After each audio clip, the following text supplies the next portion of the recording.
What's up, everybody? It's Man of Low Moral Fiber here. My name's Luke, and today I'm going to be testing out the Striker as part of my Does It Suck series.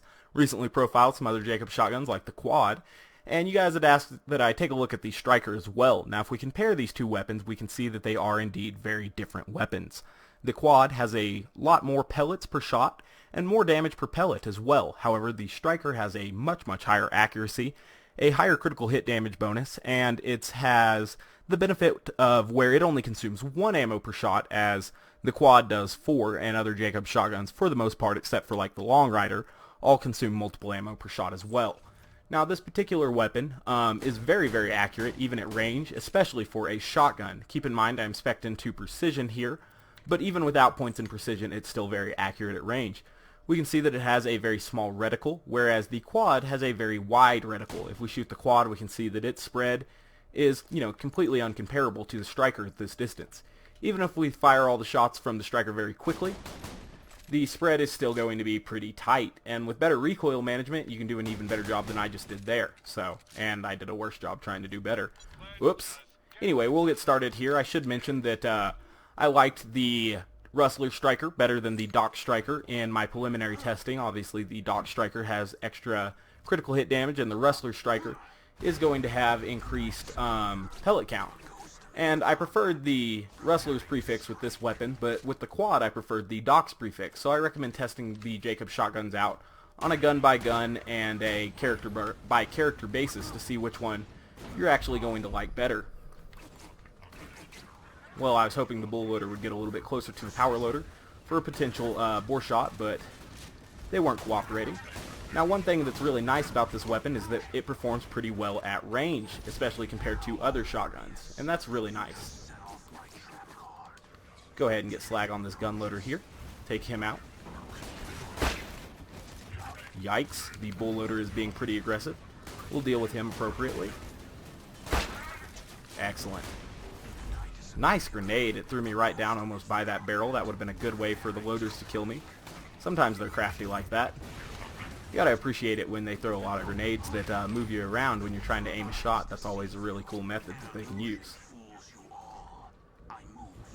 Excellent. So it looks like we got a hot loader down here. We'll try to deal with the hot loader.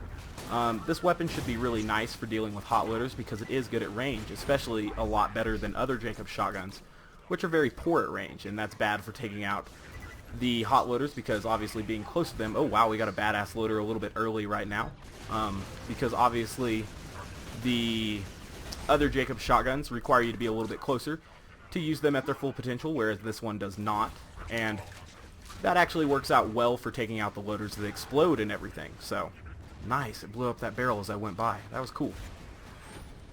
Sometimes the loaders get some good strategies like that. Excellent. Now that we got it down to just this badass loader, we'll go ahead and see if we're able to get a one-shot, one-kill on him. I'm fully expecting that not to be the case. This weapon doesn't have the same one-shot, one-kill power that some of the other ones did. Wow, I would have liked to knock off one of his arms there, but the game wasn't letting me knock off his arms very easily. That's kind of weird. We'll see if I do a better job on this next badass. I would say that the Striker is actually a very good complement weapon, as in, it works well in combination with other shotguns, which have very bad range. Now, if I was using this weapon, actually in concert with other shotguns here, I would have used probably the Quad to take out these big guys, because, like I said, I don't expect it to be quite as good for taking out the big guys as the other Jakobs shotguns were. Now, we still were able to kill him pretty quickly and fairly easily. One thing I will say that it has going for it is that you could take those guys on from a longer range, which puts you outside of their most damaging attack, which is their stomp. And so that should actually work out pretty well for you. Now, this weapon is very ammo efficient, only using 1 ammo per shot, whereas some of the other shotguns use up to 4. And that's, a nice thing about it, I'd say, because you're still able to kill some enemies in one shot, and because of that, it's going to be more ammo efficient than the others. Go ahead and get slag and kunai on this guy. As you can see, ooh, he did not get slagged. Oops, I was going to say that we still had one shot, one kill potential, but he tanked my slag transfusion grenade for whatever reason. That's always aggravating. I had recently got asked why I don't use the not the quad, the singularity grenades for lining up bore shots with some of these weapons. And that's, you know, for a couple of reasons. One, I don't really like these singularity grenades. They don't pull enemies that close. In reality, sometimes they throw enemies about a little bit, so you can't count on them to be exactly consistent. And it's actually pretty easy to throw your decoy and line up bore shots like that. In addition to that, I do need the transfusion grenade for healing because Zero doesn't have the best healing. He's only really got Innervate if you're using a gun build. Obviously with a melee build, you could also make use of Resurgence, but both of those skills aren't really that great for keeping you alive. Resurgence is a lot better than Innervate, but definitely with just Innervate, you're not going to be able to stay alive easy enough to survive at overpower level 8 most of the time.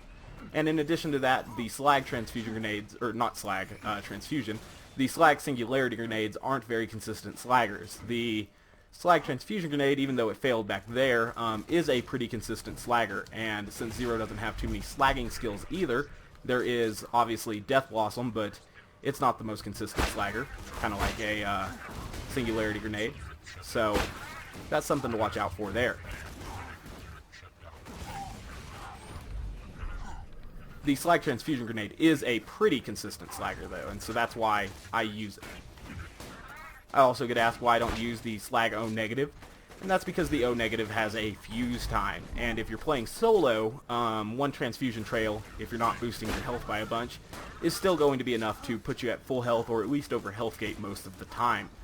And so with the slag O negative, you're just kind of waiting a little bit longer than you would be with a regular transfusion. And that's why I use the regular transfusion. Excellent. So we'll be getting to this badass after this gun loader back here, I think. Yep.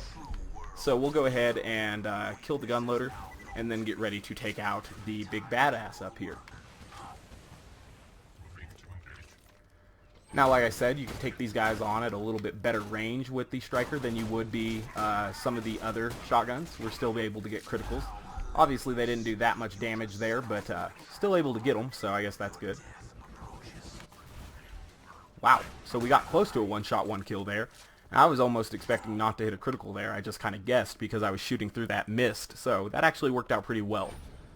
We'll continue here and see if we're able to deal with the rest of the loaders that are going to spawn in here. Take out some of these barrels preemptively. Looks like we got a hot loader back there. So, oh wow, and he's already got a damage over time on us. That's really nice. So we dealt with that guy. Try to take out his hot arm there. So yeah, we were able to knock his hot arm off, and that made him a lot easier to deal with. Excellent. That guy's got a Torg gun. It's not a very accurate one, or maybe he's just a bad shot personally, but that should make him fairly easy to deal with as well. Excellent. Oh wow, that barrel shot all the way back there to apply damage over time to me. That's always nice. I'm going to go ahead and re-up on transfusion grenades as I progress through this room here because I'm down to 4, so these chests should drop a couple for me. I got up to 7 there. That worked out really nicely.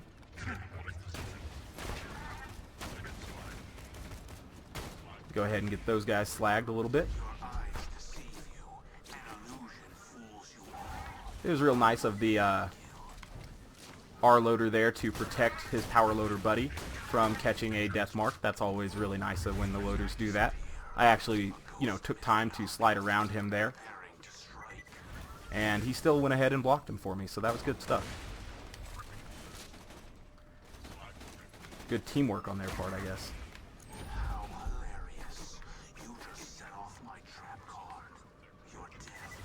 Hopefully that transfusion grenade will come back and slag something for me. I threw it a little bit past once I realized that, oh no. Once I realized that the power loader had been slagged already. Take out the junk loader there. Dealt good damage to the R loader as well. Took him out without slag. So as you can see, it's pretty obvious that this weapon doesn't suck. It's just very unique among Jakobs shotguns. It performs differently than them, but definitely not badly. Alright. Ooh, I almost thought that little ammo thing there was a barrel for a second. I was like, well, that's going to be a terrible way to die at the end of the video.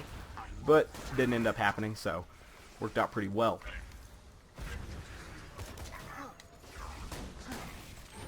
get my deception back, go ahead and finish these guys off. They are kind of giving me the runaround here at the end, not letting me kill them very easily. And so that's something that could have been irritating if I died at the very end there, but as you can see, the striker gave me enough power to go ahead and work through them.